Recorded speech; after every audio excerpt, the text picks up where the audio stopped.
a quiet, peaceful night at home, would soon turn into a blood-soaked tragedy, changing the Mehra family's world forever.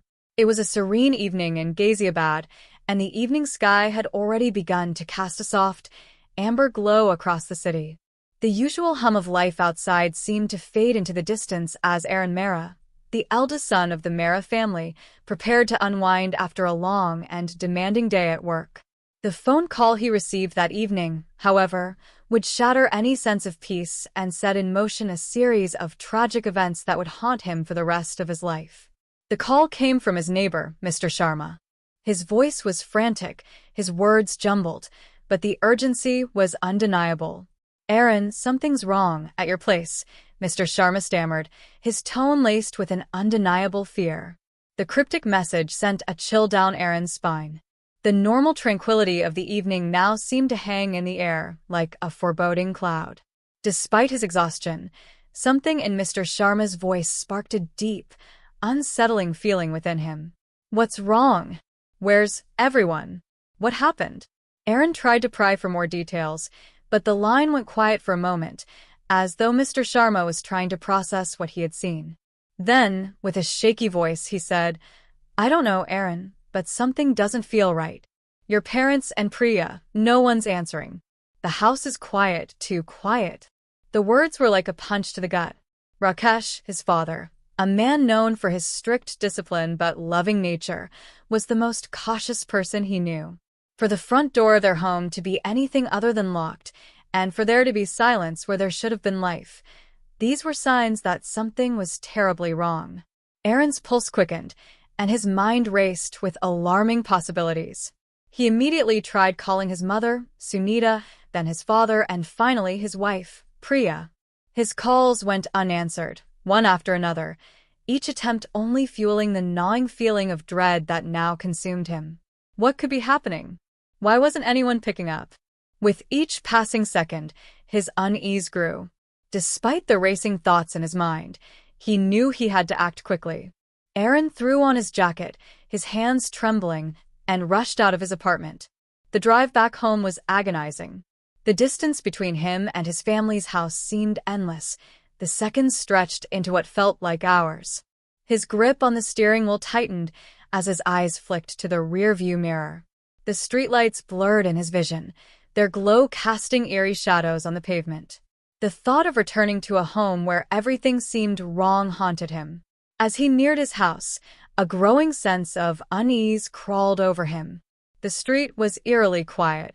When he pulled into the driveway, he immediately noticed something that sent a wave of panic coursing through him. The front door was slightly ajar. Rakesh Mehra, who had built their family's wealth through discipline and meticulous attention to detail, would never have left the door unlatched. It was out of character for him, and it sent a ripple of dread through Aaron's body. He parked his car hurriedly, his mind racing as he approached the front door. With each step he took, the quiet of the house seemed more unnatural, like a thick, suffocating fog that enveloped him. The usual sounds of his family, laughter, the clink of dinnerware, and the soft hum of a television in the background, were absent, replaced by an unsettling stillness that grew heavier the closer he got. As Aaron stepped inside, he was immediately hit by a strange, almost metallic smell. It didn't take long for him to realize what it was. Blood. The familiar scent of his family's home had been replaced by the sharp, overpowering odor of death. His heart pounded in his chest, his breath shallow and panicked. It was as though the air itself had become thick with dread. He moved forward slowly, his mind barely processing the scene unfolding in front of him. The living room, which had once been filled with warmth and laughter, was now cold and silent. His father, Rakesh, lay on the floor, face down, motionless. Blood pooled around him, soaking into the white tiles, staining them a deep crimson. The sight was grotesque. His father, a strong and proud man, was no longer recognizable in his stillness. The deep, brutal stab wounds that marred his body left no room for doubt. This was no accident. This was murder. Aaron's legs almost gave way beneath him, his mind struggling to comprehend the horror before him. But he couldn't afford to collapse. He had to find his mother, his wife, and his sister. He had to know if anyone else was still alive. Sunita, his mother, was a woman who had a heart as big as the world, whose nurturing presence filled their home with warmth. The thought of her lying somewhere in this house, in danger, was unbearable. His feet felt as though they were made of lead as he stumbled up the stairs, moving quickly but cautiously, each step dragging him closer to an unknown nightmare. His heart thundered in his ears as he approached the kitchen, knowing instinctively that it was where she might be. When he reached the threshold, the horrific sight of his mother's lifeless body stopped him dead in his tracks. She, too, was covered in blood, her body sprawled across the cold tiles. Sunita's eyes, wide and vacant, stared blankly ahead, forever frozen in time. The violent wounds across her chest and abdomen suggested that she had fought hard to survive, but it was a battle she could not win. The sight of her, his kind, loving mother, reduced to nothing more than a corpse, was a blow that left him gasping for air. His hands shook violently as he reached for her, but he quickly pulled back, knowing there was nothing he could do. Panic surged through him, but he forced himself to move. He had to find Priya, his beautiful, vibrant wife. His mind was screaming for answers. Priya, with her grace and intelligence, had become the light of his life, and the thought of her in harm's way made his stomach churn with dread. He ran to their bedroom, hoping against hope that she was somehow okay, but as he opened the door, the nightmare reached its unbearable peak. Priya was lying motionless on their bed. The scene was chaotic. Furniture was overturned. The sheets were ripped and stained with blood. The struggle had been violent, a last-ditch effort to survive. Priya, his sweet, gentle wife, had fought for her life until the very end, but it was all in vain. Her face, pale and lifeless, her body sprawled at an unnatural angle, left no doubt. She had been brutally attacked, and the deep cuts that marred her body told a chilling story of a violent confrontation. The room, once filled with love and intimacy, now felt like a mausoleum, the echoes of life long gone. Aaron stood frozen in the doorway, his chest heaving with shock and disbelief. His mind could hardly process the devastation in front of him. His family, his whole world, was gone, taken in a brutal act of violence. His heart, already shattered by the loss, felt as though it had turned to stone. This was a nightmare, one that he couldn't wake from. But he had to. He had to find out why, who was responsible for this gruesome massacre. The realization hit him like a hammer. His family had been violently attacked, and the answers lay in unraveling the truth behind the horror that had shattered their lives. The sound of sirens filled the air as the police arrived at the Mehra family residence, their lights casting a cold, flashing glow against the walls of the house. Officers quickly spread out, securing the perimeter and ensuring that no one could tamper with the crime scene. The air was thick with the scent of blood, the overwhelming quiet punctuated only by the muted sounds of police radios and the hurried footsteps of investigators moving through the house. The scene inside was one of sheer devastation, but as the authorities began their work, it became evident that the Mehra family's tragedy was no ordinary crime. Initially, the officers on the scene were inclined to believe that the brutal murders were the result of a burglary gone wrong. The house was in disarray, furniture overturned, and personal items scattered across the floor. It seemed plausible. Perhaps a thief had broken in, been caught by the family, and then resorted to violence in a desperate attempt to escape. However, as the investigation progressed, the initial theory started to unravel. There were no signs of forced entry at the front door, nor were there any indications that the assailant had stolen anything. The Mehra family's wealth, expensive jewelry, cash, and valuable collectibles remained untouched. The investigators couldn't ignore this glaring detail. A robbery didn't fit. If money had been the motive, the house would have been ransacked, but it wasn't.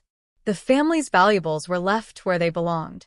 This piece of evidence quickly ruled out the idea of a botched robbery, leaving the investigators to consider darker possibilities. This was personal, deeply personal. As the forensic team began its examination of the crime scene, they uncovered even more disturbing details. The bodies of Rakesh, Sunita, and Priya were examined one by one, their gruesome wounds offering chilling insights into the horror they had endured. The autopsy reports confirmed the investigators' suspicions. This was no ordinary act of violence. This was an act of rage, hatred, and revenge. Rakesh Mehra, a man known for his sharp business mind and disciplined nature, had been the first to fall victim to the brutality. He had suffered 15 stab wounds, each one concentrated around his chest and abdomen. The level of violence was staggering, deep, penetrating wounds that left no room for doubt. This wasn't an act of a panicked, desperate person. The precision and force with which he had been attacked suggested a personal vendetta, a deliberate, sustained assault on someone who had been targeted for reasons other than just being in the wrong place at the wrong time. But it wasn't just the brutality of the murder that stood out, it was the specific pattern of the wounds. Rakesh had been struck with such force that the blade had torn through muscle and bone, a clear sign that the killer's rage had been unrelenting. The investigators were now certain. This wasn't a random act. It was an execution, and the violence was personal. Then came the examination of Sunita Mehra, the heart and soul of the family. Sunita's death was equally horrifying.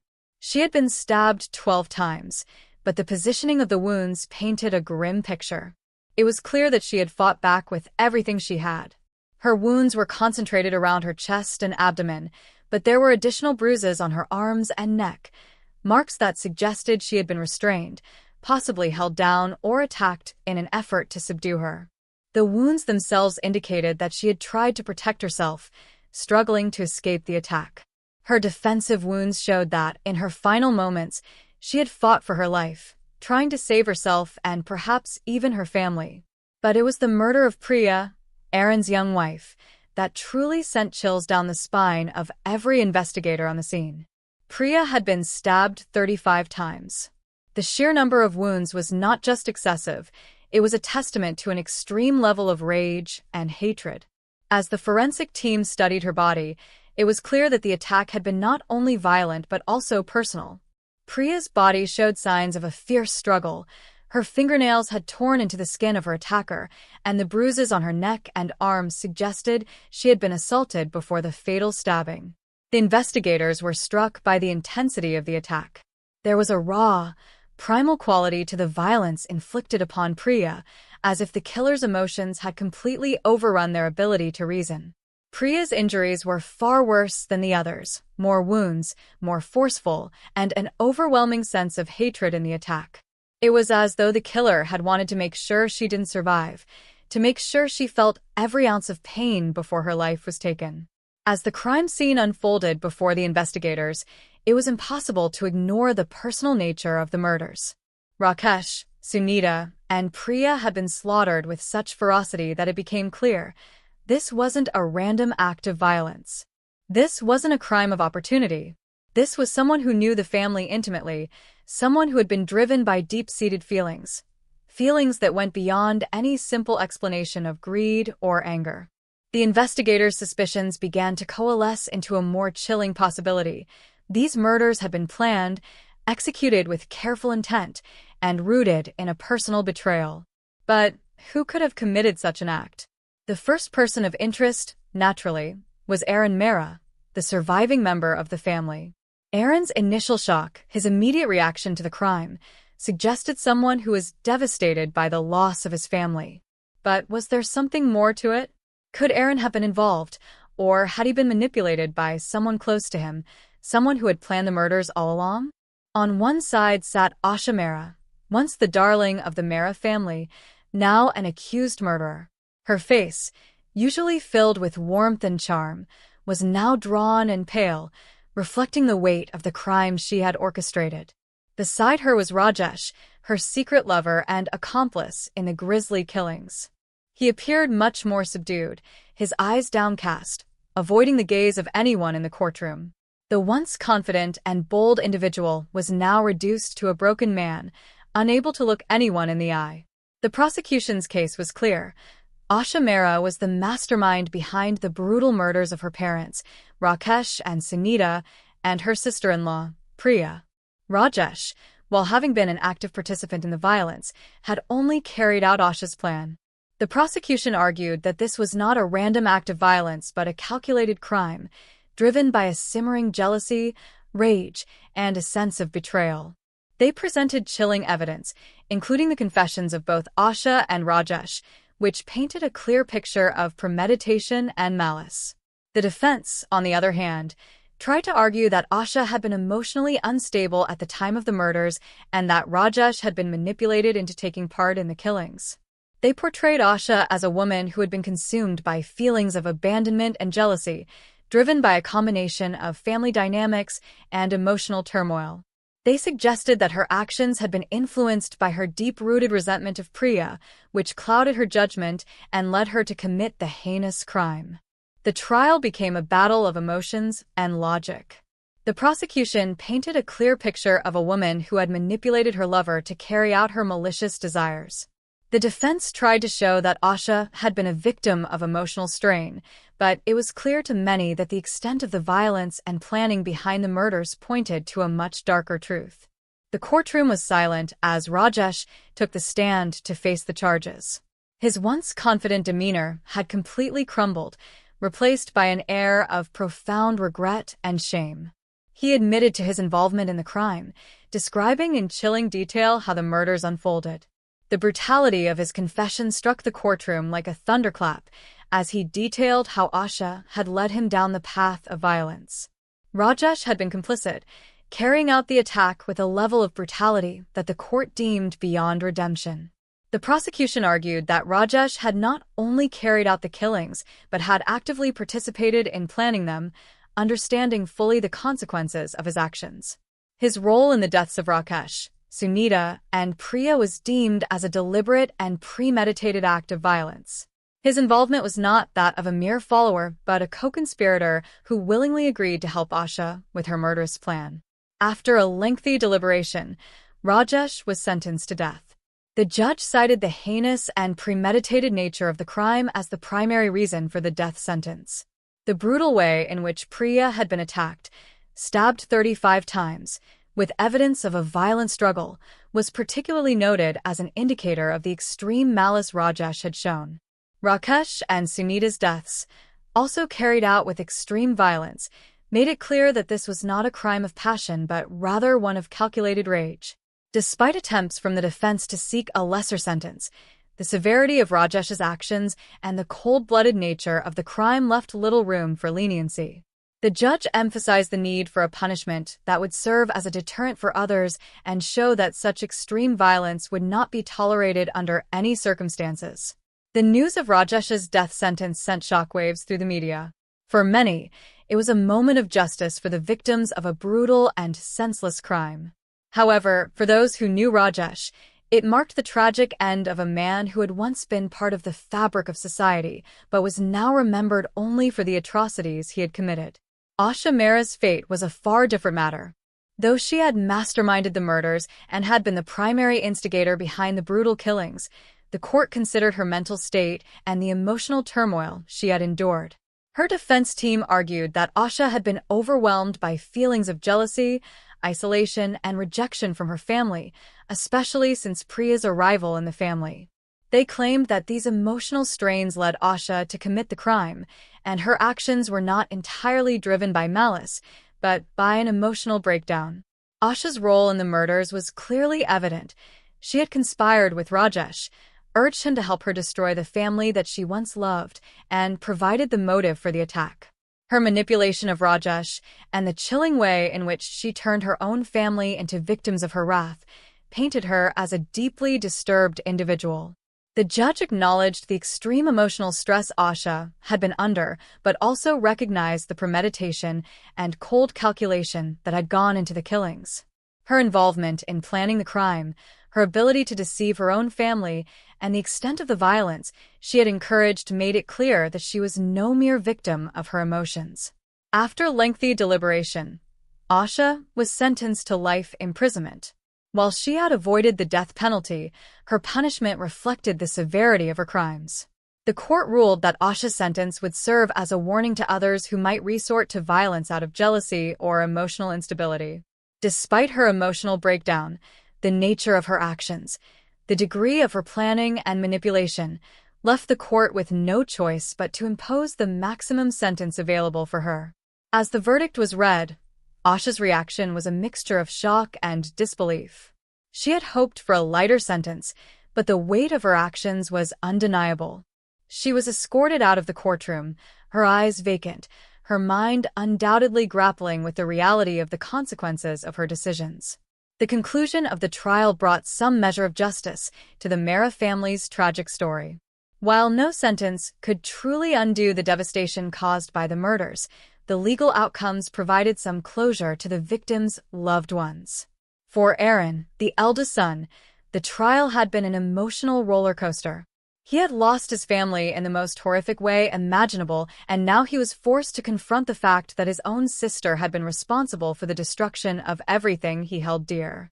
The trial also raised important questions about family dynamics, jealousy, and emotional manipulation. It served as a reminder of the dark potential that can lie beneath the surface of even the most seemingly perfect families. For the people of Ghaziabad, the case was a horrifying lesson in the destructive power of unresolved emotions, and it left a permanent scar on the community, which would never forget the terrible tragedy that had unfolded within the walls of the Mehra family home. The trial, with its shocking revelations and heart-wrenching moments, will forever be remembered as one of the most gripping and tragic criminal cases to have ever occurred in Ghaziabad.